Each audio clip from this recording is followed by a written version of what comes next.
ሰላም ሰላም ውድና የተከበራችሁ ቲጂ ዩቲዩብ ተከታታዮች እንዴት ናችሁ? ከኔ ጋር ሁሉ ሰላም ነው። ዛሬ ይዤላችሁ የመጣሁት ዋነኛው የጸጉር እድገት ያሳስበውታል መፍትሄው የሚል ነው። ጸጉራችሁን በደንብ ለማያድግ በነገራችን ላይ በቅድሚያ የምነግራችሁ ነገር የኔ ጸጉር አያድግም አይባልም። ጸጉር በጸጉር ተስፋ አይቆረጥም። ጸጉር በጣም ያድጋል። ጸጉር እንክብካቤ ይፈልጋል እንጂ በደንብ ነው የሚያድገው። ምክንያቱም አታክልትን ተክላችሁ ውሃ ካላጠጣችሁ ካልተንከባከባችሁት ይደርቃል አይደል? ጸጉርም እንደዛ ነው። ተንከባከቡት፣ በደንብ ያዙት። ጸጉር በጣም እንክብካቤ ይፈልጋል እና በደንብ ከያዛችሁት ያድጋል። ማያድግ ጸጉር በጭራሽ የለም። ሁሉም ጸጉር ታዳጊ ነው። ግን ለአንድ ወር ወይም 2 ወር 3 ወር ተንከባክባችሁ ቢመለስ ቢያድግ የሆነ ለውጥ እንኳን ብታዩ ስትተውት መልሶ ይረግፋል።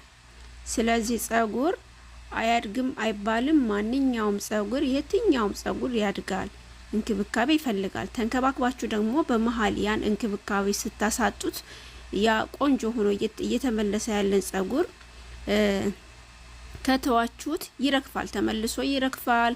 መንታ ጸጉር ያወጣል፣ ይሰባበራል። እጃችሁ ላይ ስትፈቱት ራሱ ከእጃችሁ ላይ ገና ማበጠሪያው ሙሽጥ ሳታስገቡ እጃችሁ ላይ ይረግፋል፣ ልብሳችሁ ላይ ይረግፋል፣ ትራሳችሁ ላይ ይረግፋል።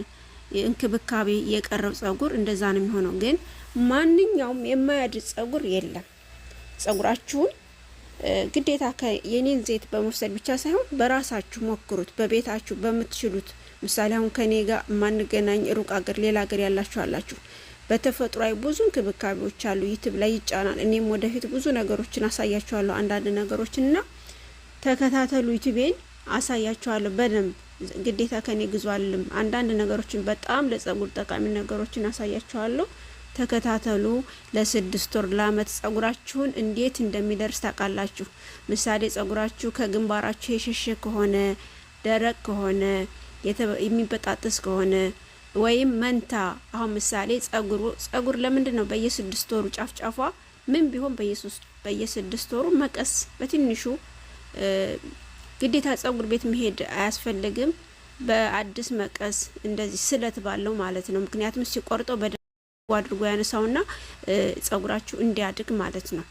ስለዚህ ስለት ባለው መቀስ አዲስ በሆነ መቀስ ጫፍጫፏን በየ6 ወሩ ስትቆርጡ ጸጉራችሁ ቆንጆ ሆኖ ይወጣል።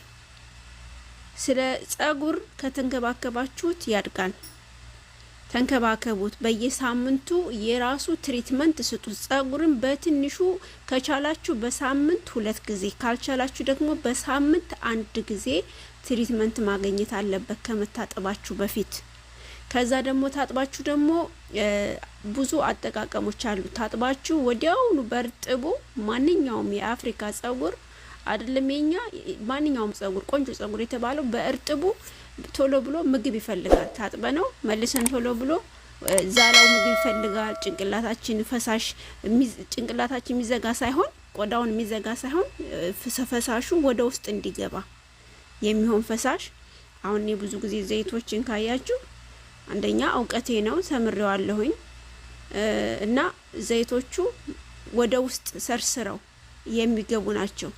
የዛላ ለብቻ አለኝ። አሁን ምሳሌ እኔ ዛላው ለዛላ የሚሆን ለብቻ በክሬም የሚሰራልኝ እሱ በክሬም አቅርቤላችኋለሁ። ወደ ውስጥ ደግሞ ለጸጉራችሁ እድገት ከስር ሰርስሮ እንዲገባ ደግሞ እሱ ደግሞ በዘይት መልክ ያቀረብኩት ነው። ለዛላ የሚሆነው ደግሞ በራሳችሁ የምትገዙት ለዛላ የሚሆን ክሬም ነው። ዘይቱ ከጸጉሩ ዛላ ላይ ምንም የሚያመጣው ለውጥ የለም። ዛላው የሚፈልገው ምንድነው? ክሬም ነው። ከስር ምን ይፈልጋል? ፈሳሽ ዘይት ወደ ውስጥ ሰርስሮ የሚገባ ዘይት ይፈልጋል። ዘይቶች ደግሞ አሉ። ሁሉም ዘይት ተስማሚ አይደለም። ከስር ስትቀቡት ጸጉርን ነቃቅሎ የሚያወጣ የሚሰባብር ዘይት አለ።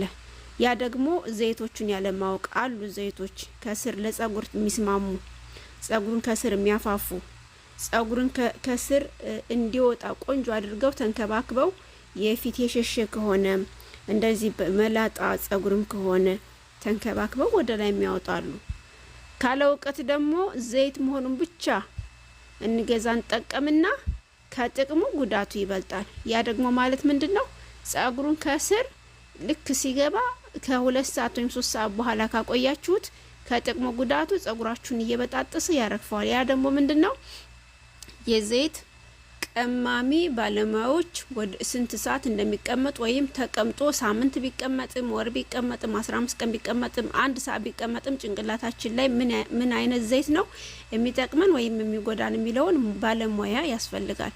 አሁን ይሄ ሙያ ነው። ምሳሌ ነው አሉ በተለይ ወደ 12 አይነት ዘይቶች ከስር ሰርስረው ጸጉራችን ወደ ውስጥ ገብተው ጸጉራችንን እንዲያወጡ እንዲያበቅሉ እንደገና ደግሞ ይሄ ወደፊት በራ ጎዶሎ ጸጉር ካለ እሱን የሚያፋፉ አሉ። ደግሞ ሌላ ብዙ ዘይቶች አሉ። እነዛ ደግሞ ከ2 ከ3 ሰዓት በኋላ ከተቀመጡ ከጥቅማቸው ጉዳታቸው ጸጉራችሁን በጣጥሰው የሚያወጡ ዘይቶች አሉ፣ የሚነቃቅሉ ማለት ነው። በቀላሉ ጸጉራችሁን አይደለም ታጥባችሁ ወዲያው ስታበጥሩት ዘይቱ እንኳን ያለ በእጃችሁ ስትነኩት ገና ዘይቱ እጃችሁ ላይ ያለ በእጃችሁ ላይ ጸጉራችሁ ይወጣል። ማበጠሪያ ወይም ሙሽጥ ሳይነካው ጸጉራችሁን በእጃችሁ ይዛችሁ ትወጣላችሁ። ያ ማለት ምንድነው? ዘይቶቹን የሚቀመመው ባለሙያ እውቀት ያስፈልጋል። ዝም ብሎ አይቀመምም። ወደ ጸጉር ውስጥ ተገብቶ ለጸጉር ጥቅም የሚሰጥና ወይም 2 ሰዓት 3 ሰዓት ወይም ሳምንት አስቀምጣችሁት ወይም 3 ቀን ጭንቅላታችሁ ላይ አስቀምጣችሁት ወይም 1 ሰዓት አስቀምጣችሁት ደግሞ ነቃቅሎ ጸጉራችሁን ይዞ የሚወጣ ዘይት አለ። በመበጣጠስም የሚጨርስ አለ። ወይም ከስር እንደዚህ ሙልቅቅ እያደረገ የሚያወጣ ዘይት አለ። በዛው ደግሞ ጥቅም ያለው ደግሞ ላወቀው ሰው ጸጉራችሁ ወደ ውስጥ እየወጣ ከውስጥ ያለው እየወጣ እየፋፋ በራም የሆነ መላጣም ካለ ደግሞ የሚሰባበርም ከሆነ ጸጉራችሁ እየፋፋ እያመረ ይሄዳል። ለዚህ ደግሞ ሙያ ያለው ሰው ወይም በሙያው ዙሪያ ያለን ሰው ወይም እናንተ ማን በመጠየቅ የሚያቅ ሰው ጠይቁ። ወይም ስትገዙ ደግሞ ጠይቃችሁ ግዙ። ዝም ብላችሁ አትግዙ። ፋርማሲም ሆነ ዘይት ስትገዙ ዝም ብላችሁ አትግዙ። አሁን ሱቅ ላይ አንዳንድ ሱቆች አሉ፣ ዝም ብሎ ሱፐር ማርኬቶች ምናምን ብትገዙ ብትጠይቋቸው ሙያቸው አይደለም፣ አምጭና ላኪ ናቸው፣ ተረካቢና ሻጭ ናቸው፣ ዝም ብሎ ነው የሚሸጡላችሁ። ግን አሁን ምሳሌ በዶክተሮች ፋርማሲ ወይም እንደዚህ በዘይት ሙያ አሁን ምሳሌ ብዙ የኔ አይነት ባለሙያዎች አሉ። በዘይት ሙያ ባለሙያተኞች ብትገዙ ጸጉራችሁ አይጎዳም። ዝም ብሎ አምጥቶ ከቸርቻሪ ወይም ከሸጭና ከተቀባይ ሳይሆን ዘይቶቹን ለጸጉራችሁ ስትገዙ ያሳድጋል በሚል በውሸት ፎቶ ሳይሆን ከባለሙያተኞች ግዙ፣ ከፋርማሲ ከዶክተሮች ግዙ፣ ጠይቁ። ጸጉራችሁን አይነት ተናገሩ።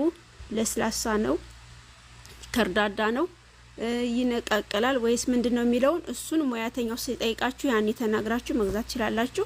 እና ዘይት ማንኛውም የጸጉር ዘይት ለሁሉም ሰው አይስማማም፣ ዝም ብሎም አይቀርብም። አሰራርም አቀነባበርም አለው። በሰፊው ዩቲዩብ ሲነሳ ሁሉም ተነትንላችኋለሁኝ።